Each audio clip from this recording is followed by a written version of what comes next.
Alright, I'm just gonna come right out and say it. I didn't think the Odyssey was that good. I actually thought it was great. Oh, well, hey, listen, man, don't worry about it. Really? Yeah, let's go get a beer. But I did have some problems with it. It's great. Boom!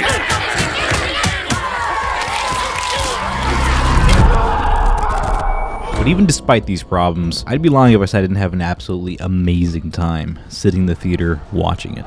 No one could stand between me and home. Not even the gods.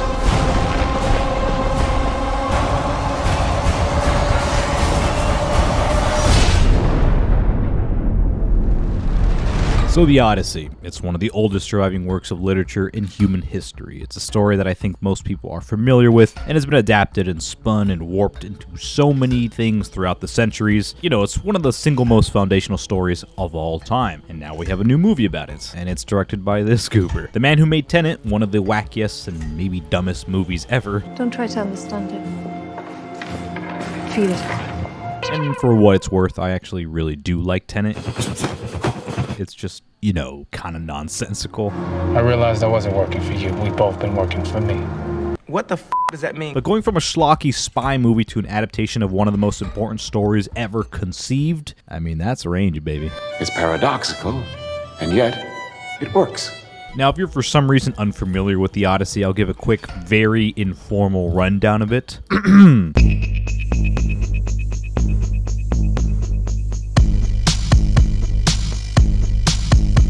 10 years after the Greeks won the already 10-year Trojan War, which that's 20 years for those keeping track, war hero and King Odysseus still hasn't returned home to his kingdom of Ithaca. And while away from home, a whole bunch of guys move into his house and attempt to marry his wife, and Penelope is not having that shit. She makes it very clear that she's not going to marry anyone till she finishes making a blanket, basically. However, she secretly undoes this blanket every night for years, which, like, Jesus, can you imagine just weaving and unweaving a piece of cloth for years upon years, hoping that your husband comes back home so you'd have to marry some ogre? Jesus. Meanwhile, Odysseus' son heads out to sea in search for his father, and of course, during all this, Odysseus is still just trying to get home, all while gods, monsters, and magic stand in his way.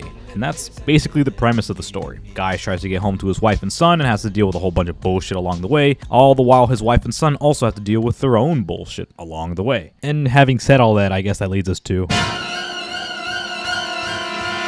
Now, first and foremost, I think it's worth commending Nolan's ability to take a story like the Odyssey and still make it feel suspenseful and still make it feel thrilling and scary and fresh. I mean, the Odyssey is one of the primary narrative examples in Joseph Campbell's book, The Hero with a Thousand Faces, and if you don't know what that book is, it's basically what gave birth to the hero's journey concept, which is unquestionably the most famous and widely used story structure of all time. I mean, think of any movie and chances are it probably follows that story structure. All this to say, the Odyssey is very influential, but it's also been told to death, right? I mean, everybody kind of knows what the Odyssey is. It's kind of hard to spoil the story because I think at this point everybody knows what it is. Whether they've even read the book or not, I think most people know what the Odyssey is. And yet somehow, some way, Nolan manages to keep it fresh here, keep it feeling new. I still couldn't help but get swept up in the movie. But it's like I said at the beginning, it's not all perfect. Now, if you're familiar with Christopher Nolan, then you know that he's infatuated with time, so much to the point where his movies are often told non-linearly. And this movie is certainly no exception. The structure of this movie, and really the movie just in general,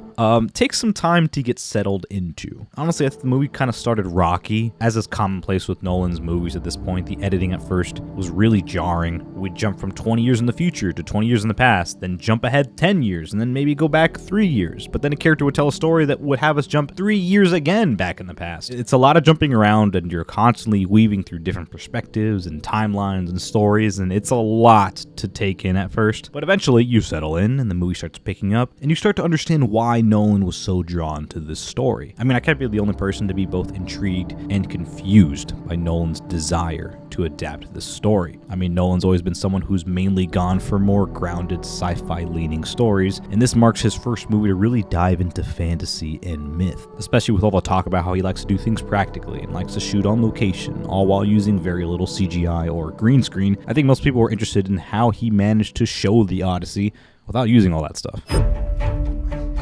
or shooting in Nestor's Cave in Greece. It's this incredible place, but nobody's ever tried to shoot a film up there. And so to see the rigging that they did to basically turn it into a natural soundstage, I don't know any other director who would try it. And I gotta say, after leaving the theater, in hindsight, Nolan adapting this movie just makes sense, actually. Nolan loves himself non-linear storytelling and branching timelines, so he uses them here and does so pretty well. He can't write women and seems to be drawn to stories that also can't write women, and the Odyssey is no different. He also likes doing things practically, and the movie looks unbelievable because of it. There was never a single moment that looked like there was green screen, or that something looked like a computer-generated thing. I actually couldn't believe just how immersive and real quite literally everything looked on screen, which, I think that is my biggest positive for the movie. It's just how immersive the movie was. Maybe it's because I saw it in IMAX, or maybe it's because I also saw it with a great, responsive, and hyped up crowd. The energy in the room was absolutely electric. Maybe it's all that, but the performances across the board were fantastic. I mean, not a single performance was distracting, I guess except Travis Scott. That was weird. But even then, Nolan manages to get an amazing performance from quite literally every single person on screen. Everyone here is fantastic. The world building is great. And listen, I'm honestly not one to get wrapped up in world building and lore and things like that. I don't care too much about that stuff oftentimes, but I think here there's just enough of it to really work for me. And it's funny, this movie at times borders on feeling like, if I could compare it to something more contemporary, and maybe it'll sound a little random, but it kind of felt like an Elden Ring or like a Dark Souls, which obviously those things are inspired by the Odyssey anyway, but what I'm getting at is like, the world here feels so desolate, yet so lived in. It's scary and dangerous, yet beautiful, and the presence of the gods is felt through the entire movie. Honestly, it felt almost Lovecraftian at times, like there's these gods constantly looming over all these human characters, pulling the strings and influencing the world, yet we solemnly ever see them, or hear them, or come in contact with them. Seriously, the world here is awesome. And beyond that stuff though, the production design,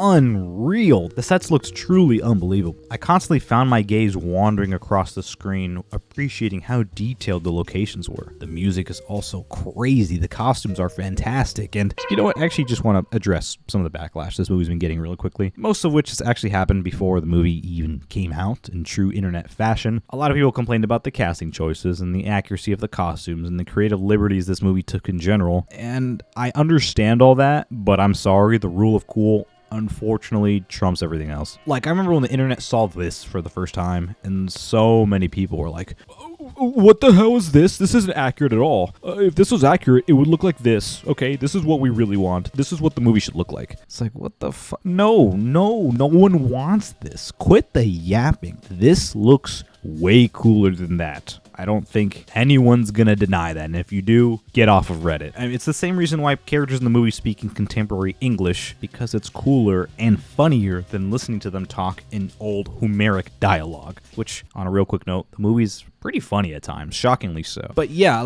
I'm not sure why people all of a sudden want to pretend like they give a fuck about historical movies or period accurate dialogue. Like, if the dialogue in this movie was period accurate, you probably wouldn't even watch it. There's a whole wave of people who always bitch about how characters talk in like the newest Robert Eggers movie. And in those movies, the English isn't even that old. So imagine in the Odyssey if they were speaking in Homeric hymns and dialogue. I'm sorry, but contemporary English is just cooler. And that's really just one of the core principles with this movie, the rule of cool. And unfortunately, as a monkey-brained individual like myself, this movie got a lot of mileage out of the concept of the rule of cool. But even beyond all those other elements, that being in constant wonder at the filmmaking on display and appreciating all the other technical aspects, which there is bountiful of, I think the narrative is also just extremely engaging, despite its simplicity. It's a story that very much taps into something primal and frankly horrifying, which shockingly, much of the movie plays out like a horror movie. Most of the film is centered around Odysseus and his crew as they sail from location to location, dealing with monsters and magic and feeling the wrath of the gods, all while struggling to eat, drink, and sleep. They're constantly having to scrounge for supplies, constantly having to fight to see another sunrise, and it's essentially a survival story, really. But I also appreciate how the movie doesn't shy away from showing certain elements either. It shows the ecstasy that comes with war and triumph and overcoming your enemies, but it also shows the atrocities and horror that come alongside those things. And if I did have to toss some critiques this movie's way, and I do have a few, One could be that if you're not familiar with the Odyssey, I do think this movie suffers from things just happen syndrome. I think the movie doesn't exactly sit around and explore why or how certain things happen. Things sort of just do. They sort of just happen. And you kind of have to go along with it or be left behind, stuck scratching your head. And after a while, I mean, I started to overlook that stuff a bit, but it's certainly a thing that could maybe rub people who aren't familiar with the story the wrong way. Another weak point of the movie for me is that you're asked to care about Odysseus' crew, and you just don't. At least I didn't. A lot of this movie's runtime is around Odysseus and his men, and I just didn't care one bit about his crew. Throughout the film, obviously, the crew is going to get smaller and smaller, and his men start to get picked off, and it clearly weighs very heavily on Odysseus' shoulders that he can't bring these men back to their families, that he can't better his own men, because some of his crewmates are like really bad people, which is, I guess, kind of ironic that I said the movie doesn't shy away from certain things. I do think it shies away from that element here, or at least it kind of brushes past that stuff. Like, some of his men are just like straight up rapists and obviously murderers, and they're just not great people. And the movie kind of brushes past that stuff and wants you to care about them, and it wants you to like feel Odysseus' guilt and shame for when his men start dying because of him. But I don't know, I just didn't really care. I felt I cared about Odysseus and his family, but I didn't care about his crew. And lastly, for negatives, beyond the editing, of course, which I'm not in love with the editing in any of Nolan's movies, to be honest. Maybe that's a hot take, but a lot of it feels frenetic and intense for the sake of it and doesn't feel entirely motivated a lot of the time, at least for me. But beyond the editing, and normally this would be a much bigger issue, but for this particular story, I was able to move past it most of the time. But this is not the type of movie you go into expecting complex and interesting characters. Or maybe interesting characters, maybe, but complex. Tom Holland wants his dad to come home, Anne Hathaway wants her husband to come home. Robert Pattinson wants to marry Anne Hathaway's wife and doesn't want Matt Damon to come home. That's pretty much it. Not to say that there aren't character arcs, there are, but the characters are rather simple in the grand scheme of things, which, you know, considering the Odyssey's history and considering the scope of the story, I think it's fine. The sense of adventure taking place within this mysterious mythical world and the primal desire to survive, the spectacle, the filmmaking, and again, the rule of cool all trump the simplicity of the narrative and of the characters. I still couldn't help but be enthralled by Nolan's Odyssey, and for those of you that know me, I'm pretty hot and cold with Nolan. Some of his movies I really like, and some of them I really don't, but this movie just drew me in and never let me go, man. I thought it was great, and dare I even say, the Odyssey not only lived up to the hype, but it surpassed it for me. This movie rocked, and I actually can't wait to watch it again. And I can't wait for you guys to watch it either if you haven't. And if you have seen it, what do you guys think about it? Let me know in the comments. Thanks for watching, guys. If you liked the video, consider subscribing as it helps me a lot. And I hope to see you guys in the next one. Be safe out there.